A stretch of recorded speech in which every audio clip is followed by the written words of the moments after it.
ના હાથ આગના ચક્ર દબાયેલું એનો મતલબ એને એસિડનો વાયુ. હા, આ બે ઉપર પ્રેશર આવે ને એનો મતલબ એના લીવરને પિત્તાશય બગડેલું હોય.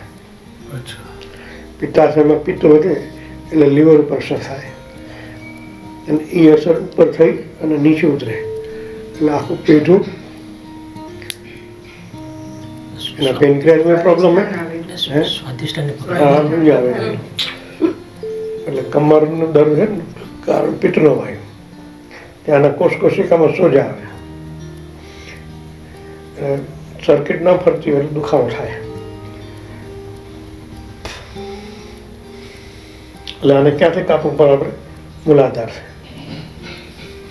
મૂલાધારની ગરમી શાંત કરી વાયુ પર જતો બંધ કરો, મૂલાધારમાં કવચ કરો, પ્રાણનું કવચ. પછી જોઈ લેવાનું 5 ઇંચ 6 ઇંચ 9 11 ઇંચનું કવચ કરવું પડે. 11 ઇંચ જાડો પ્રાણનું કવચ મૂલાધારમાં. વાયુ પર બંધ કરો તરત એનો દર એકદમ થોડો ઓછો થઈ જાય. સંકલ્પ કરો.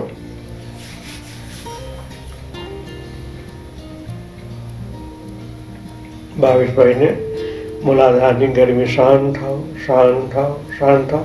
ધ્યાન ત્યાં જ રાખવાનું, હાથ ઉપર. સંકલ્પ કરો, શાંત શાંત શાંત. મૂલાધારની ગરમી શાંત થાવ, શાંત થાવ,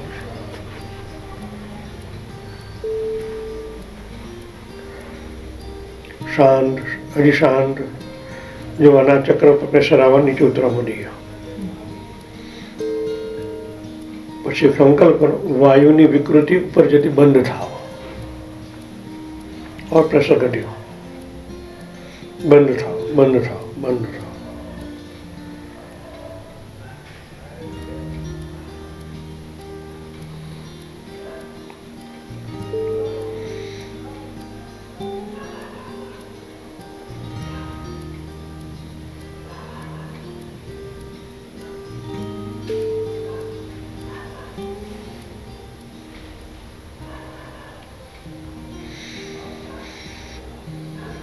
મૂલાધારમાં 11 ઇંચ જાડું પ્રાણનું સખત કવચ થાવ, પરમેનન્ટ.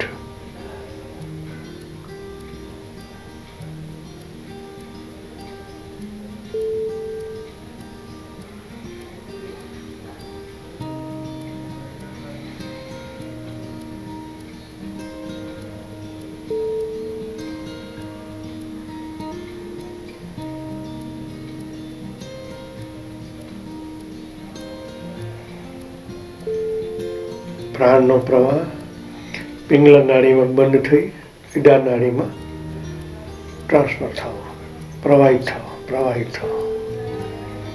પિંગલા નાડીમાં પ્રાણનું સખત કવચ થાવ. પ્રાણનો પ્રવાહ પિંગલા નાડીમાં બંધ થઈ ઈડા નાડીમાં પ્રવાહિત થાવ, પરમેનન્ટ પ્રવાહિત થવો.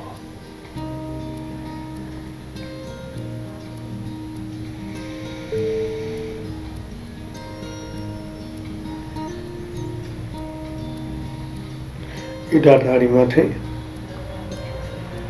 પ્રાણનો પ્રવાહ સમગ્ર કોષિકામાં ફેલાવો. જે ડેમેજ થયેલા હોય ને રિલેક્સ આવવા માટે. ઈડા નાડીમાંથી શરીરની તમામ કોષિકામાં પ્રવાહિત થાવ.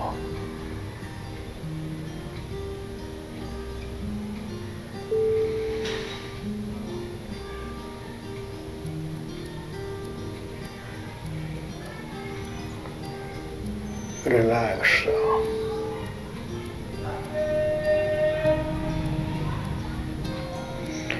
ઈશાન ખૂણાની સંપૂર્ણ નેગેટિવિટી અનંત કોટી બ્રહ્માંડમાં વિલીન થાવ. ઈશાન ખૂણાની સંપૂર્ણ નેગેટિવિટી અનંત કોટી બ્રહ્માંડમાં વિલીન થાવ.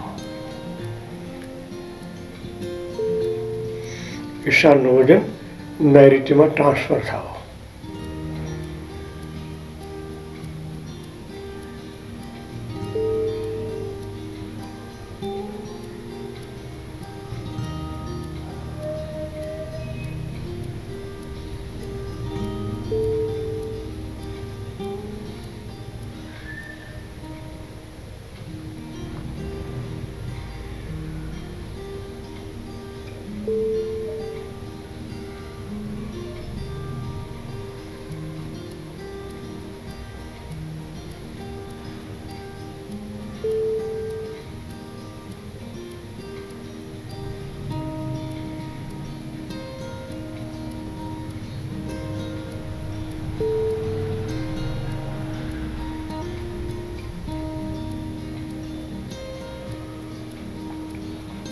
ઉઠો, કમર લઈએ.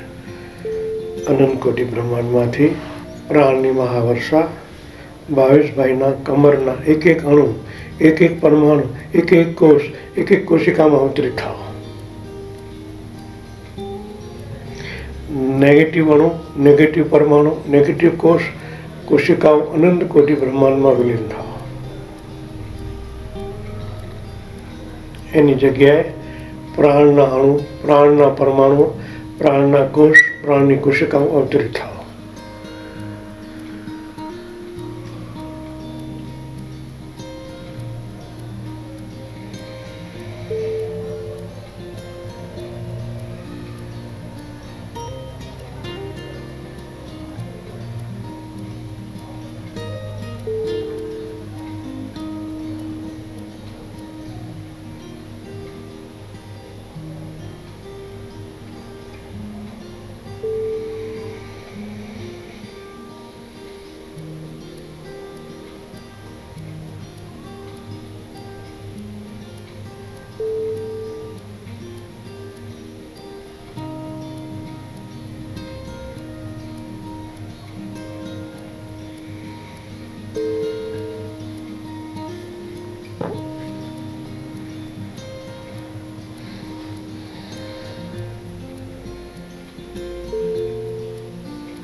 પછી સંકલ્પ કરો, છેલ્લે રાત્રે 9 વાગે પ્રગાઢ ઊંઘ આવો.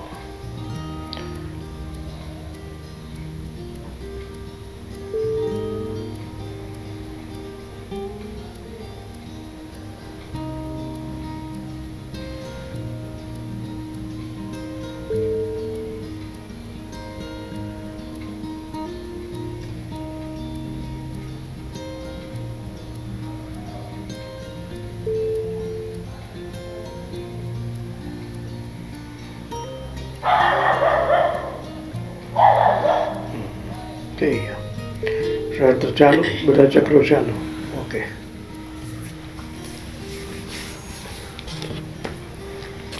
એટલે પહેલાનું પછી જેમ ફેરફાર થયો ને આપણા હાથ ઉપર અનુભૂતિ થવા માંડે, બિલકુલ 0 0 છે. સહસ્ત્ર ચાલુ થાય, બધા ચક્રો ઓકે થઈ ગયું.